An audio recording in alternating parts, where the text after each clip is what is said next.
Hello everyone, मैं हूं प्रिया और स्वागत है आपका प्रियाज वेज रेसिपीज़ में। फ्रेंड्स, आज मैं आपके साथ राजस्थान की बहुत ही ज़्यादा मशहूर गट्टा करी की रेसिपी शेयर करने वाली हूं। ये खाने में बहुत ज़्यादा यम्मी बनती है और बनाना भी बहुत आसान है। बट कई बार क्या होता है कि जो गट्टे हैं वो थोड़े हार्ड बन जाते हैं, जिससे कि गट्टा करी का पूरा टेस्ट खराब हो जाता है। तो आज मैं आपके साथ जो रेसिपी शेयर करने वाली हूँ उसमें आपके जो गट्टे हैं बहुत ज़्यादा सॉफ्ट बनेंगे और ग्रेवी भी बहुत ज़्यादा टेस्टी बनेगी। अगर आपको रेसिपी अच्छी लगेगी तो प्लीज़ वीडियो को लाइक कर देना, शेयर कर देना अपने फ्रेंड्स एंड फैमिलीज़ में। अभी तक मेरे चैनल को सब्सक्राइब नहीं किया है तो फटाफट सब्सक्राइब भी कर दीजिएगा और बगल में जो नोटिफिकेशन बेल आता है उसको भी जरूर क्लिक करिएगा, ताकि जब भी मैं कोई नए वीडियोस डालूं तो उसका नोटिफिकेशन आपको सबसे पहले मिल जाए और आप मेरी कोई वीडियो मिस ना करें। तो चलिए शुरू करें बनाना।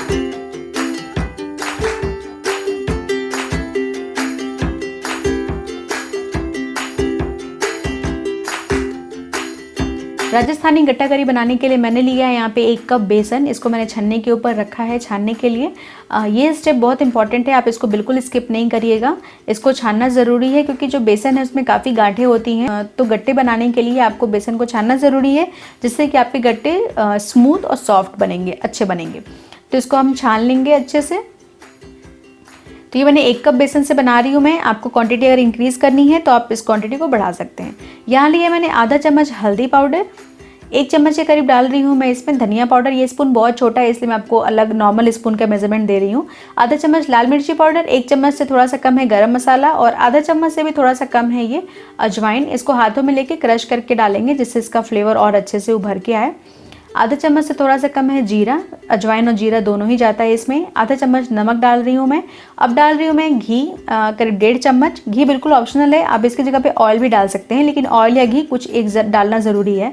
और 2 चम्मच से थोड़ा सा ज़्यादा लिया है मैंने दही। जो मैं ये डो बना रही हूँ इसमें दही और ऑयल बहुत ज़रूरी है। अब इसको हाथों से अच्छे से मिक्स करेंगे। इसका डो बनाने के लिए वैसे तो पानी की ज़रूरत नहीं पड़ती है, इसी से सॉफ्ट बन जाता है, लेकिन अगर आपको ड्राई लग रहा है ये मिक्सचर तो आप इसमें थोड़ा सा पानी भी डाल सकते हैं, लेकिन बहुत थोड़ा सा डालिएगा पहली बार में। आधा चम्मच डाल के ट्राई करिएगा।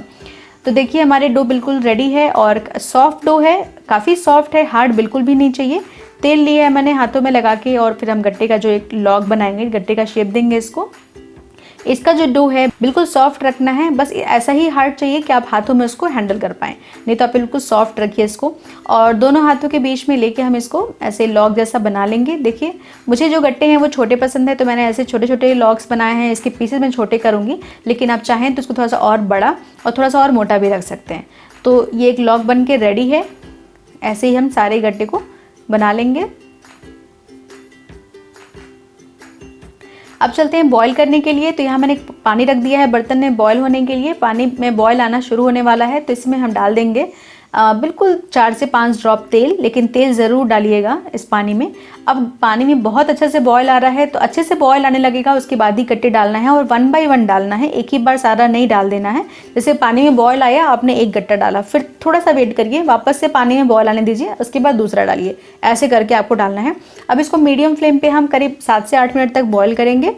तो देखिए करीब 8 मिनट हो गए हैं और गट्टे हमारे बहुत अच्छे से बॉईल हो गए हैं। पूरे गट्टे ऊपर आ गए हैं, बबल्स दिख रहे हैं गट्टे के ऊपर, हल्के से क्रैक भी दिख रहे हैं, मतलब हमारे गट्टे बहुत अच्छे से बॉईल होकर रेडी हैं। अब इसको हम निकाल लेंगे। ये बेसन काफ़ी अच्छी क्वालिटी का था तो मुझे इसमें कुछ भी बेकिंग सोडा वगैरह डालने की ज़रूरत नहीं पड़ी थी, लेकिन अगर आपको लग रहा है कि बेसन उतना अच्छा नहीं है आपके पास तो आप थोड़ा सा 2 चुटकी भर बेकिंग सोडा भी ज़रूर डालिएगा, जिससे आपके गट्टे बहुत सॉफ्ट बनेंगे। अब मैंने इसको साइड कर लिया है। ये जो पानी है इस पानी को हम फेंकेंगे नहीं, इस पानी को हम ग्रेवी बनाने में यूज़ करेंगे। जब तक गट्टे ठंडे हो रहे हैं तब तक एक मसाला रेडी करेंगे हम इसके लिए। तो यहाँ लिया है मैंने 14 से 15 लहसुन की कलियाँ और लिया है मैंने यहाँ पे 1 इंच अदरक का टुकड़ा, इसको मैंने मोटे टुकड़ों में काट लिया है। 2 हरी मिर्चें हैं, आप चाहें तो मिर्ची कम या ज़्यादा कर सकते हैं अपने टेस्ट के अकॉर्डिंग। और 1 मीडियम साइज़ का प्याज है, मैंने इसको मोटे टुकड़ों में काट लिया है। और 2 छोटे साइज़ के टमाटर हैं जिसको मैंने मोटे टुकड़ों में काट लिया है। बट इस मसाले में टमाटर बिल्कुल ऑप्शनल है, आपको अगर लगे, क्योंकि हम इसमें दही यूज़ करने वाले हैं इसकी ग्रेवी में, तो टमाटर बिल्कुल ही ऑप्शनल है, आप चाहें तो स्किप कर सकते हैं। मुझे टमाटर और दही एक साथ ज़्यादा अच्छे लगते हैं तो इसलिए मैं टमाटर में ज़रूर डालती हूँ और बहुत अच्छा लगता है टेस्ट, लेकिन ऑप्शनल है। आपके पास टमाटर नहीं है तो आप रहने दीजिए। तो अब हम इस सारे मसालों को एक ब्लेंडिंग जार में डाल के इसका एक पेस्ट बना लेंगे। इसका पेस्ट बनाने के लिए आपको पानी बिल्कुल भी नहीं डालना है, ऐसे बस इसको आप ब्लेंडिंग जार में जाके ब्लेंड कर लीजिए।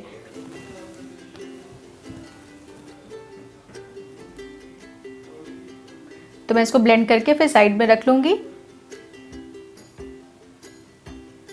अब मैंने लिया यहाँ पे आधी कटोरी से थोड़ा ज़्यादा दही, ये घर की दही है, गाढ़ी दही है, और इस दही में हम डालेंगे कुछ सूखे मसाले। तो यहाँ डाल रही हूँ मैं आधा चम्मच से थोड़ी कम है हल्दी पाउडर, 1 चम्मच भर के मैं डाल रही हूँ इसमें धनिया पाउडर। अगर आप नॉर्मल स्पून यूज़ कर रहे हैं तो उसका मेजरमेंट मैं आपको बता रही हूँ। और यहाँ लिया है मैंने 1 चम्मच भर के कश्मीरी लाल मिर्च पाउडर, जिससे कलर बहुत अच्छा आएगा। तीखेपन के लिए हमने हरी मिर्ची ऑलरेडी पीस के रखी हुई है, बस कलर के लिए मैं डाल रही हूँ। यहाँ पे आधा चम्मच डाल रही हूँ मैं गरम मसाला। गरम मसाला भी यहीं पे जितना आपको गरम मसाला डालना है टोटल आपकी ग्रेवी में, उसका आधा यहाँ पे डाल दीजिए और आधा बाद में हम डालेंगे। तो मुझे टोटल 1 चम्मच डालना है, तो आधा चम्मच मैंने यहाँ डाला है और आधा चम्मच हम बाद में डालेंगे। अब मैं इसको एक विस्क के फेंटूंगी, ताकि इस विस्क की हेल्प से दही बिल्कुल हमारी स्मूथ हो जाए, बिल्कुल भी इसमें गुठलियाँ ना रहें। गट्टे ठंडे हो गए हैं तो इसको छोटे छोटे पीसेस में मैं कट कर रही हूँ। अपने मनचाहे हिसाब से आप काट सकते हैं, इससे मोटे भी काट सकते हैं, आपको जैसा अच्छा लगता है वैसे काटिए। देखिए ये आपको देखने से पता लग रहे होंगे कि अंदर से ऐसे ना इसकी स्पॉन्जीनेस आपको दिखाई दे रही होगी, कितने सॉफ्ट बने हैं गट्टे। ऐसे हम सारे गट्टों को काट लेंगे।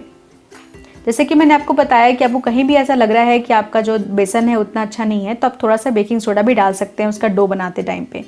तो ये देखिए गट्टे हमारे काट के रेडी हैं। आप चाहें तो इसको बहुत थोड़े से तेल में फ्राई कर सकते हैं, लेकिन मुझे ऐसे ही पसंद है, मैं फ्राई कभी नहीं करती हूँ।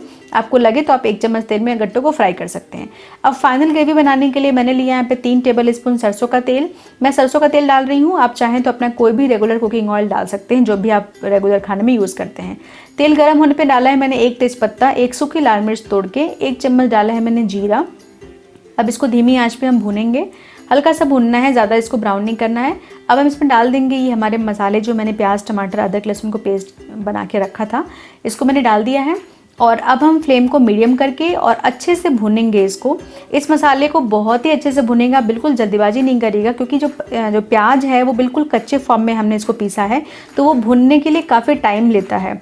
तो इसलिए आपको बिल्कुल पेशेंटली आपको मीडियम फ्लेम करके और लगातार चलाते हुए भूनिए।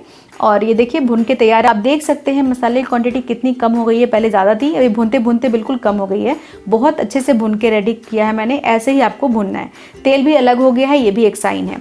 अब मैंने गैस को ऑफ कर दिया है और गैस को बंद करने के बाद ही आप दही डालिए, वरना दही फट सकती है। तो गैस को बंद करने के बाद दही डाल के जल्दी से मैंने मिक्स किया है, वापस से गैस ऑन किया है और फिर भी स्लो फ्लेम पे, गैस ऑन करके स्लो फ्लेम पे हमें इसको भूनना है। तब तक भूनना है जब तक कि दही जो है वो अच्छे से भुन ना जाए। ये देखिए मसाला हमारा बहुत अच्छे से भुन गया है, बिल्कुल दही का जो पानी था वो बिल्कुल ड्राई हो गया है, तेल अलग हो गया है। तो अब इसमें मैंने डाला है 1 चुटकी करीब कसूरी मेथी। आपके पास एक कसूरी मेथी है तो आप ज़रूर डालिए, गट्टे में कसूरी मेथी बहुत अच्छी लगती है।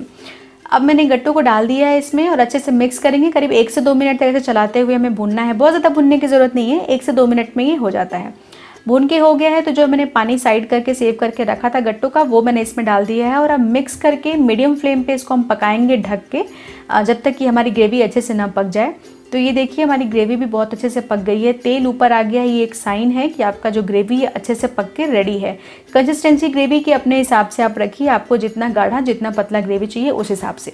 ये ऑलमोस्ट रेडी है, बस फाइनल टचअप देने के लिए मैंने इसमें डाला है आधे चम्मच गरम मसाला, थोड़ा सा धनिया का पत्ता बारीक कटा हुआ।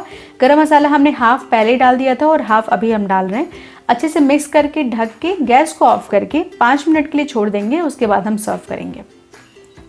5 मिनट हो गए हैं, मैंने इसको सर्व कर लिया। देखिए गट्टे देखने से ही कितने सॉफ्ट और अच्छे लग रहे हैं, यम्मी, बिल्कुल डिलीशियस, बहुत ज़्यादा अच्छे बनते हैं गट्टे। मैं आपको वैसे भी काट के दिखाऊंगी, बट आप देख के पता लग रहा होगा आपको कि गट्टे हमारे बहुत अच्छे बने हैं। ग्रेवी भी बहुत ज़्यादा यम्मी लगती है, आप इसको ज़रूर ट्राई करिएगा अपने घर में।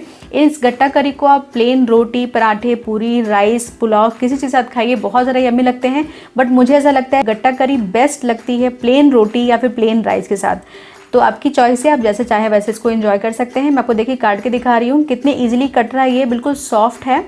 तो गट्टे तो हमारे बहुत सॉफ्ट बने हैं, ग्रेवी भी बिल्कुल 1 नंबर की बनी है, बहुत ज़्यादा यम्मी बनी है। तो इस गट्टे करी को आप ज़रूर अपने घर में बनाइए, बहुत आसान है बनाना, बहुत अच्छे बनते हैं। आप इसको ज़रूर ट्राई करिए, मुझे पूरा यकीन है आपको और आपकी फैमिली को बहुत ही ज़्यादा पसंद आएगी।